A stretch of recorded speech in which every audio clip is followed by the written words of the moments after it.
Brian is calling us out of Georgia. Brian, are you with us?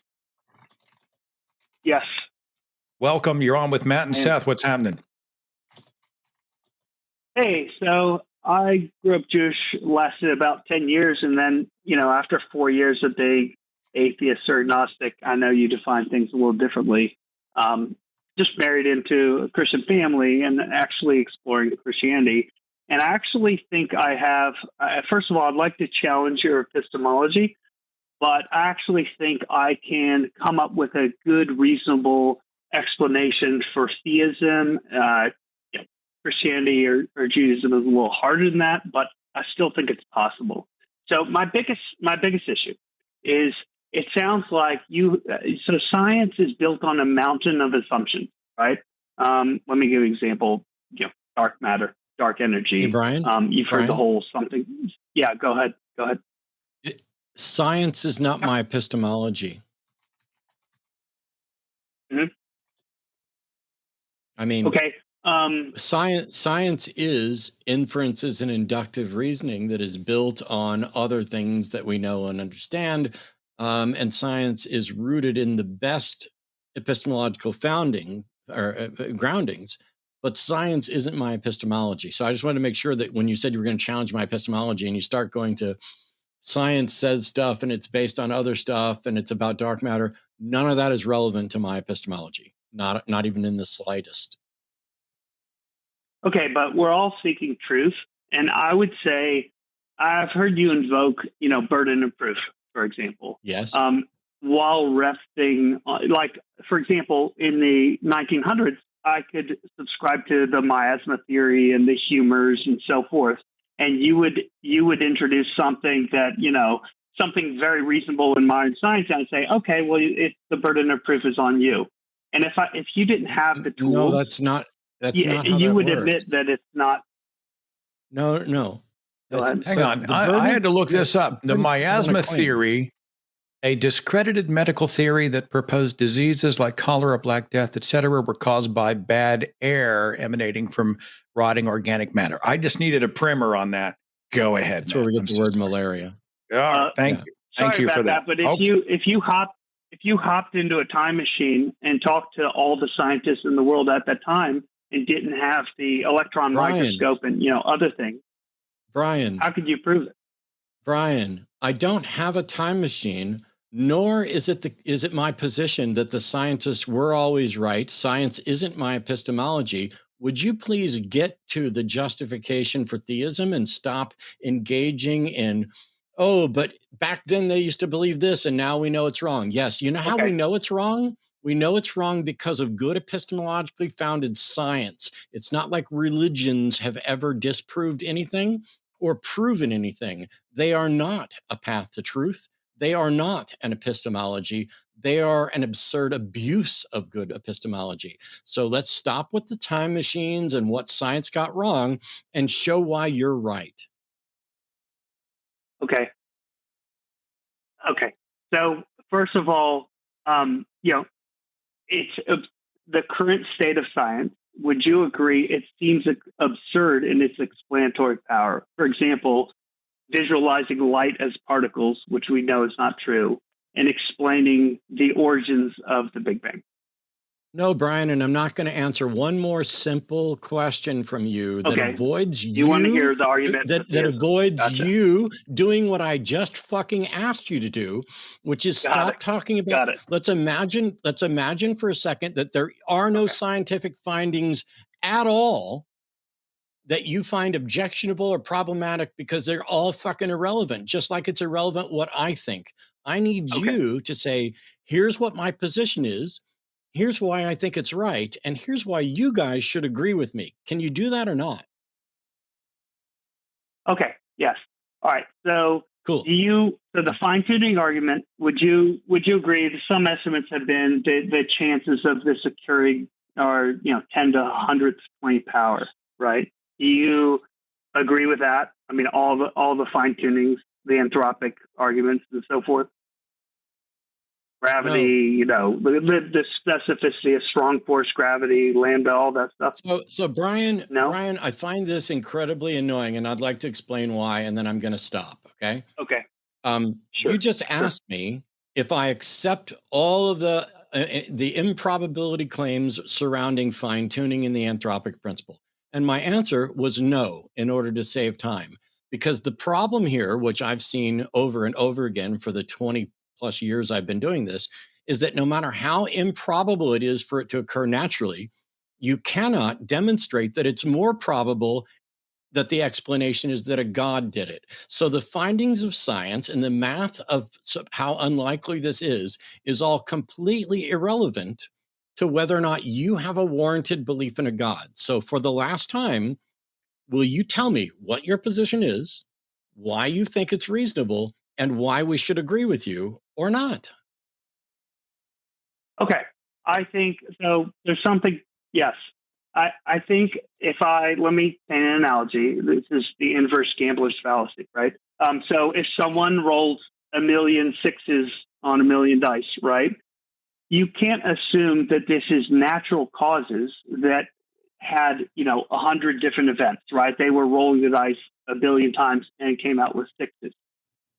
It would be a fallacy not to also evaluate that they were fixed or an agent, an intelligent agent like a God, Hey, Brian, I don't need you to explain fallacies to me. That's my job, which I've been doing for decades. I need you to say, my position is, I think it's reasonable because, and I think you guys should agree because, something you've now said 3 times that you could do, and you have not been even in the ballpark of doing that.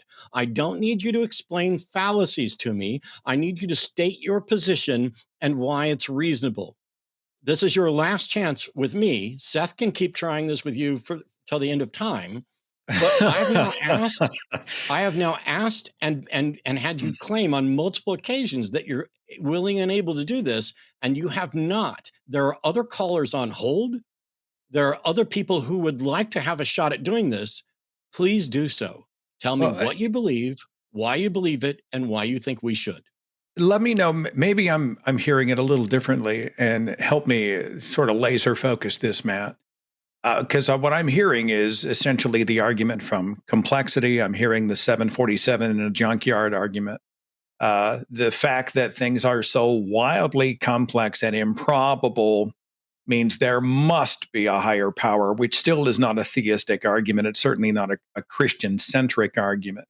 But I think what he's trying to say is shit's complicated, so incredibly vast and improbable that there must have been agency behind it. Brian, is that the argument you're trying to make here? That's a portion of it. I think it's a lot more reasonable to think with something so incredibly improbable that you should at least consider an agent, and it could be a theistic agent. It could be the simulation theory, right? Or it could be aliens. You're an odd Christian, because now we're talking about simulation theory. This does not strike me as an argument of real Christian conviction. Did you say you were a Christian? Sorry, the reason I invoke simulation theory is because a lot of people consider simulation theory, but will immediately reject theism and Christianity. I think it's on the same plane. So right? You're using it as a gateway argument leading to your specific faith claim. A gateway. Yes. So a gateway argument. So if you logically follow that it is fine-tuned, right, then theism is just a claim that it's personal. And if some intelligent agent actually created the universe in an incredibly specific way where every other way would result in life, one could reasonably reject conclude, your premise. Go ahead. Brian, I have to reject your premise. I reject the premise of fine-tuning. I reject, because a cursory look at the natural world, universe, etc., reveals vast problems, inefficiencies, contradictions, waste, cruelty, failure, that if we were to use a design argument would show that the designer was inept or just a freaking sadist. Secondly, this is still a it's not a theistic argument. It doesn't even have to be a deity that would have set the universe into motion or would have planned it out. So I just reject your premise. The fine-tuning thing, shit's complex, but I don't see agency that we were an intended result. We are simply a result. Does that make sense? Yes, I think, okay. I think you need to take the entire body of evidence and say, does this have more explanatory power than saying it's undirected, for example? It doesn't. I think you can make... No, Brian. Brian, we explain things in terms of other things that we understand. God has no explanatory power because it's an attempt to solve a mystery by trying to appeal to a bigger mystery. It feels like it has some explanatory power because God is a panacea that eases your discomfort and your willingness to say, I don't know what the right answer is, because now you get to pretend that you do have the right answer when you cannot demonstrate it. How is that any different from dark matter? I don't know why. So first of all, Brian, I didn't say one fucking word about dark matter, but your whataboutism bullshit fallacy that I already tried to get you to avoid 15 minutes ago, or sorry, 8 minutes ago, isn't going to do you any good now, because I just pointed out to you what the problem was with you, with your position. And in response, you decide to come in, but what about dark matter? That's also a fallacy. Your God position is a fallacy. Your this is more probable than that is based on a fallacy. And now your dark matter thing is a fallacy. You don't have anything with any explanatory power. What you have is a pacifier that makes it easier for you to pretend like you know something than to acknowledge that you don't. I mean, I guess I'll leave it up to the callers. If you don't think dark matter and dark energy and talk about space expanding after the Big Bang, something that's not falsifiable, we can't present in a lab. It fills in gaps. We can't observe it. We can't measure it. I mean, Brian, do you realize that neither one of us, I don't know if you're a physicist, I'm going to bet $1 million that you're not. But of course not, no. Of course not, which is why you shouldn't be talking about this, which is also why Seth and I aren't talking about this. But there is a physicist on the network, Dr. Darren Adair, who can talk to you about what is and isn't falsifiable and what dark matter and dark energy does or doesn't do. And instead of sitting around pretending like you have any sort of understanding about dark matter in order to prop up the notion that you have any sort of understanding about a God, why don't you just learn to say, I don't know, and keep exploring and looking for better answers? Because right now you are just going fallacy after whataboutism, after fallacy, after let me talk about something that I don't know and understand. I'd rather just say, I don't know anything. I'd just rather say, I don't know anything about the origin of the universe, because we have no ability to investigate prior to the Planck time. And when people say it's more likely that this is the result of God, there's nothing for which God isn't a probable explanation for once you give it the panacea-like power to be anything, to anything, about anything. It has no explanatory power. You're just wrong. Okay, I understand you're saying. I understand that that's how you view things. Can I talk a little bit about emergence? I understand if you're done with the call, but I think we're good, Brian. I think okay. You're right. Essentially going to take us down a stream which connects to the very same river, but we appreciate the call very much and have a wonderful afternoon. We'll see you later. That okay with you, Matt? I just sort of pulled the plug there. I should have maybe run that by you before. I thought he was going to invoke dark matter 2.0 and run this down. But what I'm hearing is the argument from complexity and this idea that we are an end result that was somehow intended. We are a result, sort of a result in progress. But and then we don't know what caused the singularity, et cetera. And that stuff does blow my mind. It's true. I'm not remotely smart enough to figure this stuff out. I was talking to astrophysicist Dr. Dan Batcheldor. In fact, I heard Professor Brian Cox, who's a physicist, talking about this last week on a video. And he was talking about how there may not have been time before the Big Bang. And of course, my finite brain's like, oh my, how can there not be time before space-time? Then that means the universe may not have even had a beginning, and then my body melts into goo, and then I have to go down and watch Embarrassing Bodies on the cable. And Does that stuff ever melt your brain? I'm going to have to go watch Embarrassing Bodies, because now, now I kind of got to see this. But so I did a few videos in May that focused on the nature of evidence. What's the difference between evidence for a particular proposition versus facts merely consistent with a proposition? And what ends up happening is, when we look at something like the universe, we're like, why is there something rather than nothing? It feels like, because that's what God wanted, solves it. But that doesn't give us any information, and it's not testable, and there's no reason to accept it. Every reason that Brian was about to give for why he doesn't buy into dark matter, or why he thinks it's a bad idea for people to buy into that, could be used on his thing as well. And so I think what he's doing is saying, hey, science engages in inductive reasoning and inference because we don't have exhaustive knowledge. And so science is continually trying to come up with the best explanation that addresses all of the available facts.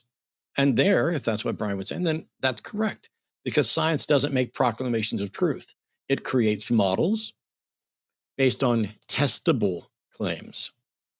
The claim that there is a being that is able to violate all known laws of space-time, that is able to violate and create and alter reality, is not only untestable, it's just about as untestable currently as you could get.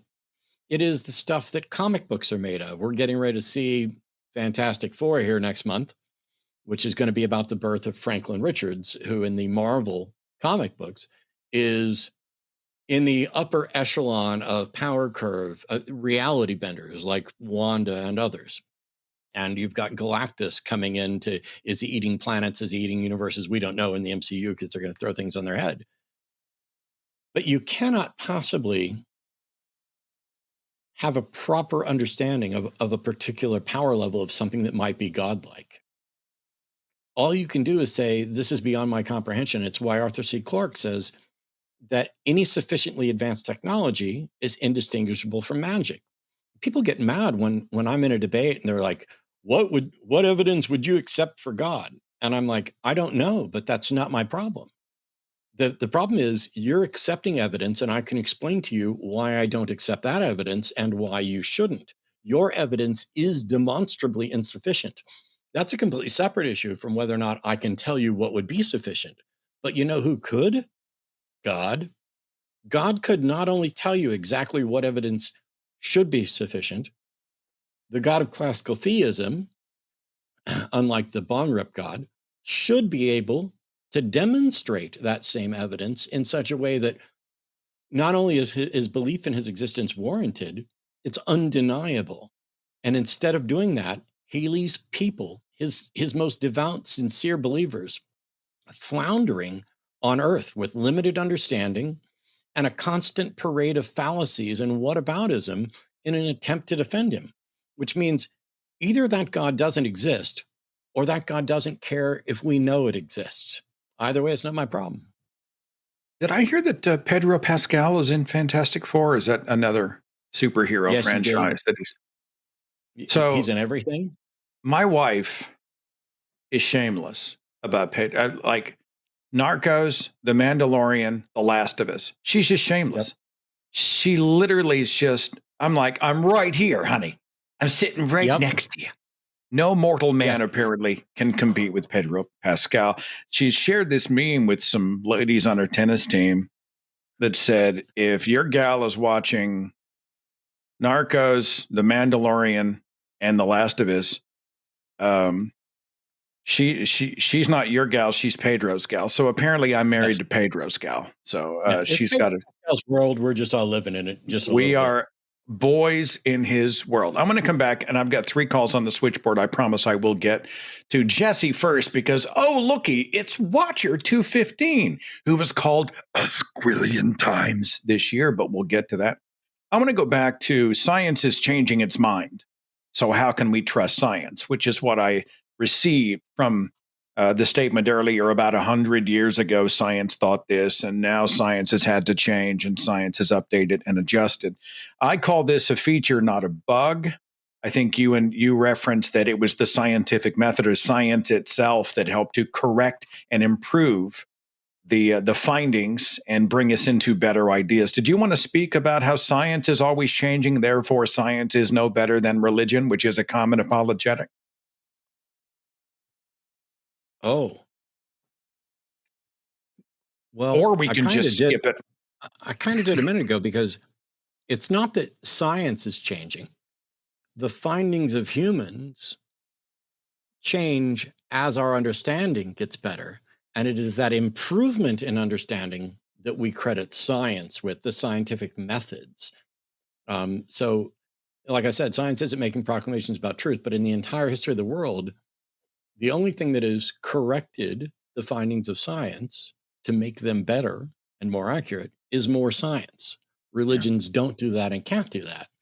And to whatever extent religions have made testable claims, it is science that allows us to verify which of those testable claims are in fact true or likely to be true, not religion. No, revelation is necessarily first person. Your opinion of what God thinks is just like your opinion, bruh.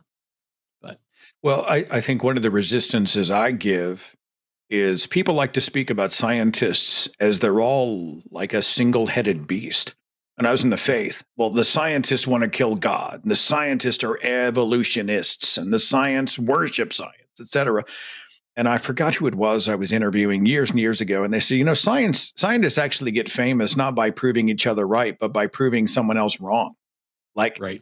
Scientists are in the business of examining your claim. And it's far from perfect. It is a flawed process because human beings are flawed. But this idea that they're all together in the star chamber smoking cigars, all on the same page, validating each other because they can, to me, it's a misrepresentation. It's really a lie about what science and scientists are. The whole process is designed to debunk and then find it a better way. I don't know. That's kind of how I approach it. Hey there, everyone. We want you to check out our live shows. 6 days a week, 6 shows a week, 5 days a week, 6 shows. And also there are other channels coming. And this part is meaningless, but you could support this channel by watching the live shows, by checking out another episode. Tell the algorithm you want to stay here. You're not going to go off to some video of some super rich guy committing war crimes. You're going to stick around here, and maybe you'll leave a comment. Or what else could they do, Eve? They could head over to patreon.com/calltheline, right? Am I looking? That's another thing, and they can yeah. and they could subscribe. No, you got it right. I got it wrong the first time. And they could also comment. Yeah.